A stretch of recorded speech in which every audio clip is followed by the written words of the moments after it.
Hey there guys, welcome back. Today I'm going to do hopefully a very quick video and it's going to be about my Calendex.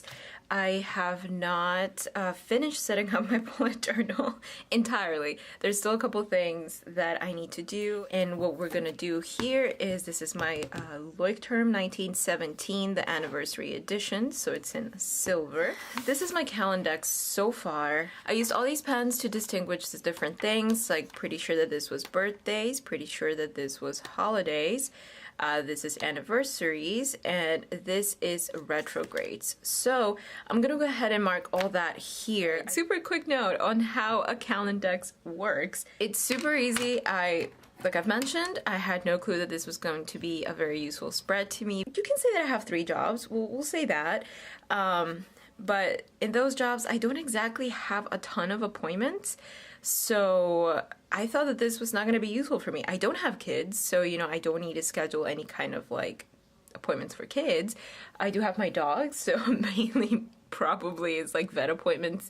But what you do here is it's kind of like your year at a glance, and you don't have to do the whole year. I will link the main creator of this method in the description box so you can get the explanation from the original creator. So basically, I like to have this whole thing as a year at a glance kind of thing, and it shows me when I have appointments, it shows me when I'm busy and that kind of stuff, especially if you plan like trips or vacations, stuff like that. This can be very useful.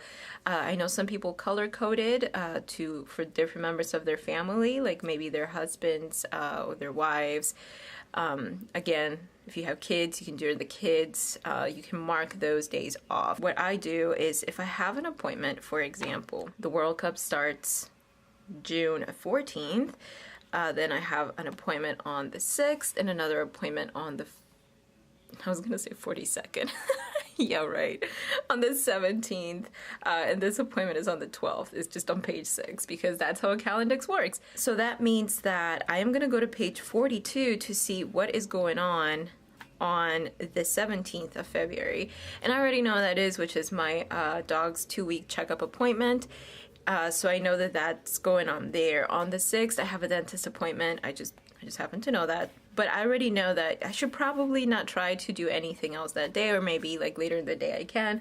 But I know that I have to look closely at the time of the day that I will be busy. I am taking my own kind of approach to this, and I do want to track my Orange Theory here. So this is going to be kind of like a workout tracker as well, because for Orange Theory, I get to see the calories that I burn as long as I don't forget my heart rate monitor. So that's what I have been doing here. So that way I also get a great idea of how many times a month I am working out, which should be a lot. You know, as you can see, January, not that many, so that's not so good. But I think I'm doing okay for February so far anyway.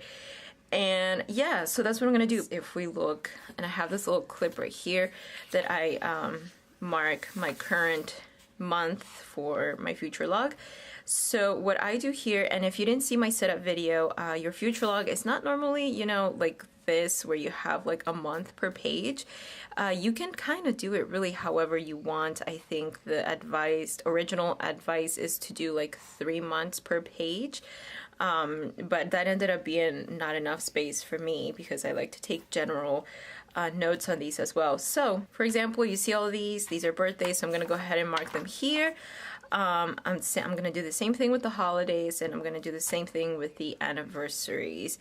And that is what I am going to do. I'm also gonna do the same thing with my Mercury retrogrades, like you can see right here, which, you know, looking back at it, I should have just like highlighted the actual days. You know what I mean? Does that make sense? I don't know why I didn't do that.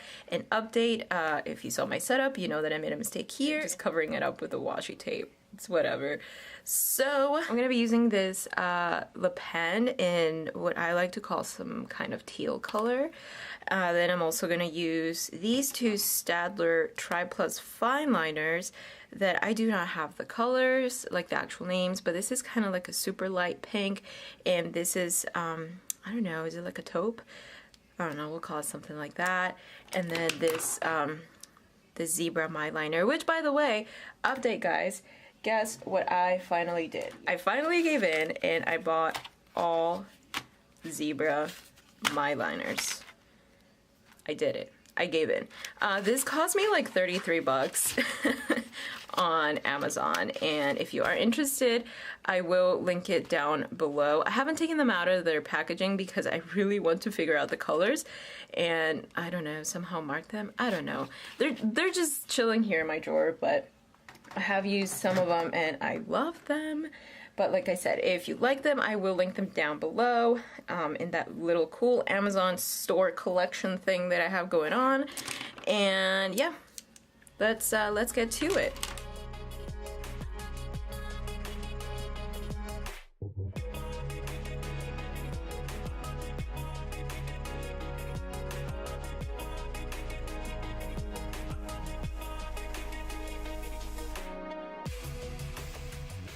I'm gonna go ahead and finish this off camera, but before I show you the end result, I wanted to walk you through what I'm doing. So like we said, right, this teal color is birthdays. Because I have my months on my future log in one page each, I have decided to actually use the page. So for example, January is on page 4. So all the birthdays, as you can see, they're with this color, but they just say 4 because I can just refer back to that page and that's what's going to show me what's going on in terms of birthdays. So then we move on to February and we have the number 5, right? Because February is on page 5. So I have all the holidays marked with 5 with this color, and then same thing with anniversaries. I only have one down here. Again, January page 4. And then finally, I'm gonna have to zoom out for this one, but for Mercury retrograde, I have right from March 22nd to April 15th.